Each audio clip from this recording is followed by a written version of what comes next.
En Central FM, la entrevista.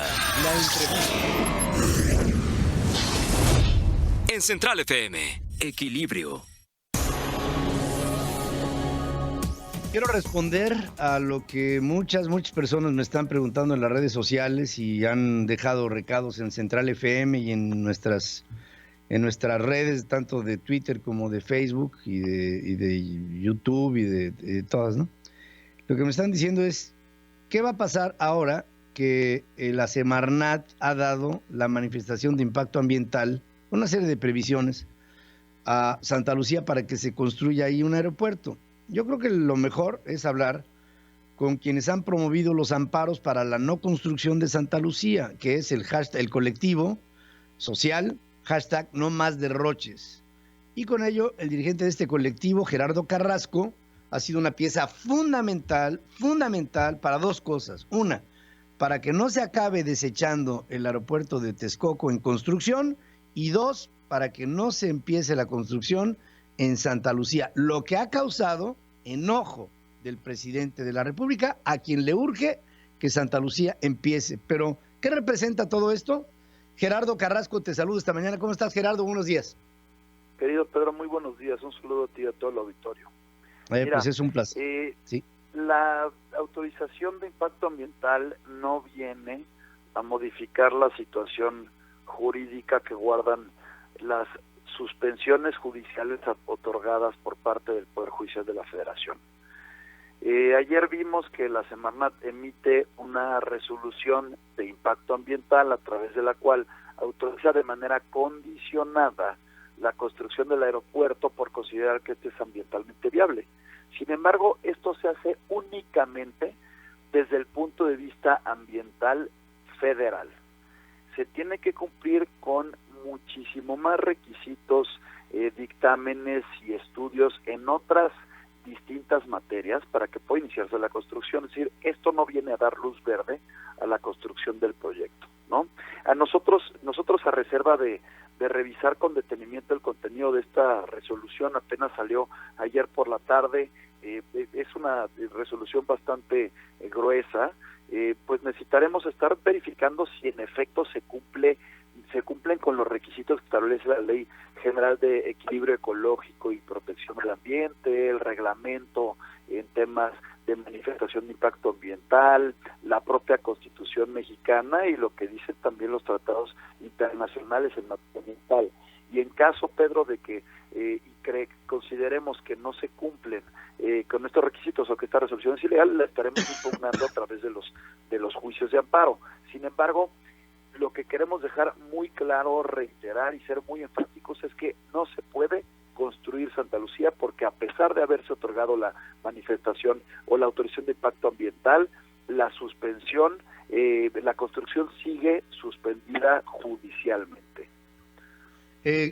Con ello, Gerardo, no solamente un aeropuerto necesita una manifestación de impacto ambiental, como decías tú, hay toda una serie de consideraciones que poner sobre la mesa. Una de ellas que para mí se me hace de fundamental importancia es la autorización de agencias internacionales sobre los espacios aéreos que se estarían traslapando en este sistema metropolitano propuesto. Y aquí estoy hablando de la FAA, te estoy hablando de la IATA, te estoy hablando de los pilotos, te estoy hablando de los sindicatos de pilotos y de sobrecargos, te estoy hablando de las aerolíneas internacionales que estarían viendo, antes que ver a la Semarnat, pues tienen que ver a las agencias internacionales para que les digan, oye, este aeropuerto es viable y bajo estas condiciones.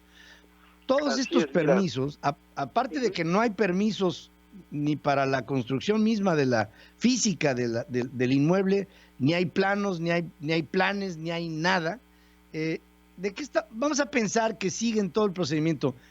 ¿En cuánto tiempo estaría el gobierno mexicano en condiciones de poder empezar la obra con todo lo que requiere la construcción de un aeropuerto?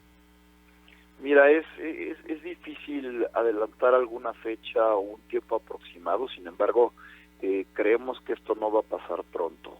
Como bien dices, desde el punto de vista aeronáutico, pues no solamente son autoridades de la SST las que deberán de intervenir y las que tendrán que otorgar los permisos correspondientes, que al momento no lo han dado porque también, como bien dices, aún no hay plan maestro, lado tierra, lado aire, no se ha reorganizado el espacio aéreo para que sea acorde y puedan realizar operaciones simultáneas con el aeropuerto Benito Juárez, pero también México es parte de la Convención de Chicago, el Convenio de Aviación Civil Internacional desde 1946, y hay una autoridad que es la OASI, que depende de Naciones Unidas, que se encarga de vigilar el cumplimiento de todas estas normas internacionales. Esta convención tiene muchísimos anexos, es un documento bastante largo y bastante específico, y se establecen principios y obligaciones para la construcción de aeródromos. Nosotros lo que hemos revisado es que el aeropuerto de Santa Lucía, por lo menos el esbozo de aeropuerto que se tiene, no cumplen con todos estos requisitos. Entonces, si bien quizá la OASI no puede condicionar la construcción de un aeropuerto en algún país que sea parte de esta convención, pues quizás se construya, ¿no?, en caso de que se cumpla con el resto de los requisitos y se tenga un título de concesión y muchísimo más cuestiones, pero pues lo que podría llegar a pasar es que únicamente no se le dé la certificación como aeropuerto internacional y se prohíba a las aerolíneas volar a ese aeropuerto o incluso volar al aeropuerto Benito Juárez por no tenerse las condiciones de seguridad suficientes en el espacio aéreo del Valle de México. Ahora también la FAA es muy importante, si bien es una autoridad de Estados Unidos, pues es el referente y casi la autoridad que manda de países extranjeros en temas de aviación civil internacional, y si la FAA dice no hay condiciones de seguridad y se tiene que degradar cierta calificación de los aeropuertos del Valle de México, pues esto vendrá a darle la torre, Pedro, no solamente a las propias aerolíneas, sino al crecimiento del turismo mexicano, ¿no? Entonces es muy delicado. Las cuestiones ambientales son importantes, pero las cuestiones de viabilidad aeronáutica son quizá más importantes, pero sobre todo las cuestiones de seguridad. Santa Lucía esa zona tiene más de 800 obstáculos orográficos que aumentan el riesgo de las operaciones en caso de que se construya un aeropuerto civil internacional. Un aeropuerto no se puede hacer al vapor, no se admiten improvisaciones. Se tiene, ya un estudio o un permiso, pero por ejemplo Texcoco, Pedro, tenía 146 distintos. Sí, fíjate, ¿no? Y además 146 distintos permisos y una tramitología que se llevó años. Y estos años pues no se pueden simplificar en una mera manifestación de impacto ambiental, que es una orden que le da el presidente a la Semarnat para que comparezca ante esta aparente desesperación que traen por empezar el aeropuerto, aunque no tengan nada. Esto es lo que llama la atención porque, digamos, un proyecto ejecutivo de estas proporciones, de estas pretensiones para operar un hub en la capital de la República Mexicana que sea mínimamente equiparable con el que ya tiene Panamá, que vamos a llegar muy por abajo, pues es algo que no va. Y por otra parte, hoy en la mañana, Gerardo, yo estaba más temprano, estaba tratando de explicarle a la gente por qué seguimos defendiendo al aeropuerto de Texcoco. Y pues trataba yo de ubicar que es como una casa tuya que estás tratando de hacer, le metes un dineral y luego metes un crédito y luego decides no hacerla porque vas a hacer una más barata en un lugar en donde no tienes planos, es un terreno irregular, es bronco, y entonces el costo de esa segunda casa que optas por hacer tiene que ser el costo de la casa que estás queriendo hacer más el arrastre de lo que dejaste de hacer. Entonces, lo que se pudiera hacer en Santa Lucía sería la obra más mala y más cara de la historia, así de plano. Mira, Pedro, Texcoco, necesitamos defender el proyecto de Texcoco, sin embargo, no necesariamente el cómo se hizo. Posiblemente hubo ciertas irregularidades o muchas irregularidades, pero en su caso lo que tendría que hacer el gobierno a través de la Secretaría de la Función Pública o el propio grupo aeroportuario y su órgano interno de control o la Fiscalía General de la República, pues es sospecho que hay corrupción, entonces investigo y si encuentro que hay responsabilidad de deslindarlas, anular los contratos específicos donde existen irregularidades y celebrar contratos nuevos con empresas honestas a través de licitaciones transparentes, ¿no? Lo que sí es un hecho, según lo que han determinado los expertos, es que el aeropuerto tiene que quedar en Texcoco, el ser el único terreno lo suficientemente viable para construir un proyecto de esta magnitud, para poder ser un hub, como bien dices, que pueda competir con Tocumen en Panamá, que pueda competir con el aeropuerto de Dallas, el de Atlanta, el de Miami. Estamos perdiendo muchísimas oportunidades con esta decisión de cancelar, que nosotros consideramos que es inviable desde el punto de vista económico, desde el punto de vista técnico y desde el punto de vista jurídico. Ahora, paradójicamente, Pedro, la propia manifestación de impacto ambiental, la resolución de esta manifestación que salió el día de ayer, reconoce que hay impactos ambientales en el propio municipio de Texcoco. Entonces, este pretexto de que el aeropuerto de Texcoco iba a impactar Texcoco y que por lo tanto lo vamos a cambiar 36 kilómetros más lejos a Santa Lucía, se cae completamente el argumento. La propia resolución, y la puede constatar el público en la página de Semarnat, indica que en Texcoco también se causarán afectaciones ambientales. Entonces, no sabemos de qué se trata, ¿no? Lo que sí sabemos es que tenemos que seguir impulsando las acciones judiciales y seguir probando como abogados lo que nosotros pensamos o la teoría que nosotros pensamos que tenemos la razón, y pues seguir argumentando. Y bueno, pues al final, Pedro, nosotros no tenemos la última palabra, no la tiene tampoco el gobierno federal, sino la tiene el Poder Judicial de la Federación, al que todos tienen que respetar, acatar, respetar la autonomía y la independencia. Y bueno, pues estaremos esperando qué es lo que resuelve, ¿no? Aún es incierto saber cuándo se van a resolver estos juicios de amparo, pero lo que tenemos claro es que hoy en día siguen vigentes las suspensiones y que no se puede construir Santa Lucía, por más que se haya dado una autorización por parte de Semarnat, que como bien dices, bueno, pues Semarnat es dependencia del gobierno federal, del presidente de la República, pues evidentemente va a seguir sus órdenes, nadie le va a decir que no a su propio patrón, ¿no? A menos que no quiera seguir conservando su trabajo.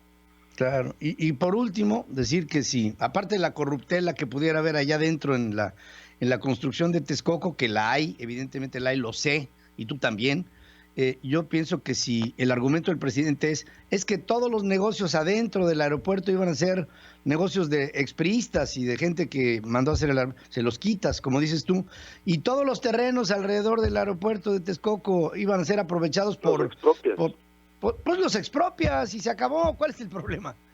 Además, tú y yo sabemos, Gerardo, que parte de los dineros de Texcoco fueron utilizados para apoyar la campaña del PRI a la presidencia de México, y eso le agravia mucho al presidente, y en lugar de pensar cómo corregir, no, llega a desquitarse cancelando un aeropuerto que nos ha costado un dineral. Pero en fin, me dejas tranquilo de la idea de que esta sola manifestación del impacto ambiental no es razón única y suficiente como para poder proceder al inicio de las obras y a ver qué dice el presidente. Pero por lo pronto te hago otra pregunta. ¿Van a estar como hashtag no más derroches en la marcha manifestación del próximo 1 de septiembre? No, nosotros, institucionalmente no se ha convocado, no se ha organizado el participar en alguna marcha. Mira, nosotros, Pedro, somos un grupo de abogados y de organizaciones de la sociedad civil. La idea que tenemos nosotros es basarnos únicamente en los argumentos en juicio. Quizá habrá otras organizaciones que estén a través de distintos frentes saliendo a las calles a protestar, pero efectivamente es su derecho. Sin embargo, pues lo que nosotros hacemos como colectivos es litigar, ¿no?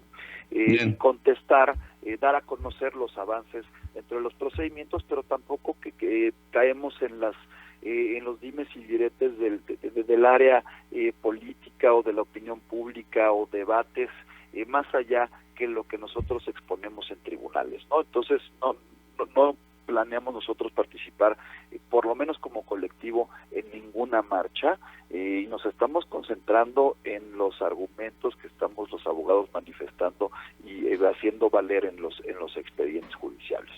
Sí, digamos, una cosa es el ámbito institucional de hashtag no más derroches y otra cosa sería la postura ciudadana individual de cada uno y en su conciencia. Así lo veo, así lo entiendo.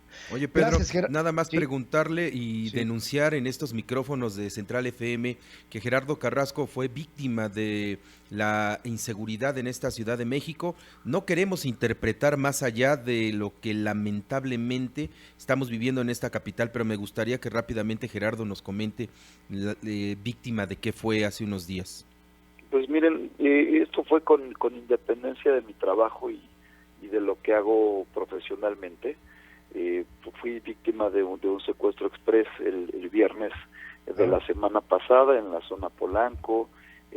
Pues me engañaron haciendo pensar que era un taxi ejecutivo. Cometí la estupidez de decirles que sí, estaba yo ya cansado, ya quería llegar a mi casa y bueno, pues me engañan, me suben a un coche particular y en un semáforo cuadras más adelante en la zona de Polanco, pues nos abordan tres sujetos con pistolas, con amenazas, con gritos armados, pues con bastante violencia y pues fue un secuestro express. Nos sacaron toda la información de las tarjetas, de las aplicaciones bancarias y nos fueron a votar después de un rato ahí en el municipio de Naucalpan, en una colonia que está cerca de Alce Blanco, ¿no? Y bueno, pues desgraciadamente pues no es algo que solamente me haya pasado a mí, es algo que con lo cual se vive todos los fines de semana y cada vez se agrava mucho más la situación en la Ciudad de México. Yo sé que somos seres humanos y es imposible experimentar en cabeza ajena, pero a mí sí me gustaría hacer un llamado a pues ser mucho más conscientes en la hora a la que salimos en la Ciudad de México los jóvenes a divertirnos, en qué es lo que hacemos, con quién platicamos, qué taxis tomamos, qué aplicaciones contratamos para servicio de transporte privado. Y al día de hoy la Ciudad de México y en general el país no ofrece condiciones de seguridad suficientes para que uno pueda salir tranquilo en las noches, ¿no? Entonces, Sí. desgraciadamente sucedió esto. Sé que bueno, pues hay casos muchísimo más graves que el mío, no terminó en tragedia. Estoy aquí platicando con ustedes, pero pues es necesario que todos, cuando sufran este tipo de cuestiones, denuncien para que las autoridades puedan tomar cartas en el asunto, puedan revisar las cámaras de los lugares y puedan realizar investigaciones y operativos correspondientes para que se sancione a los criminales que están participando en este tipo de delitos, ¿no? Claro, pues lamento como ciudadano, de ciudadano a ciudadano, lo sucedido, Gerardo. Esta es una ruleta rusa, lo que estamos viviendo en México, hablo de México todo, ante una ausencia y evidente incapacidad de las autoridades para contener todo lo que se nos está presentando adverso. Y desde aquí te envío un abrazo y te agradezco mucho que hayas tomado esta comunicación. Con muchísimo gusto, les mando un abrazo a todos. Yo también, Gerardo Carrasco, dirigente del colectivo No Más Derroches. O sea, con todo ello, no se puede empezar a construir el aeropuerto de Santa Lucía, aunque lo quiera así el presidente de la República. No más derroches, ya no más. Lo que están haciendo con Texcoco es un derroche que nunca había yo visto, nunca en la historia de México, la indolencia en la que se toma una deuda tan grande y se desecha y se tira a la basura para hacer una porquería en su lugar.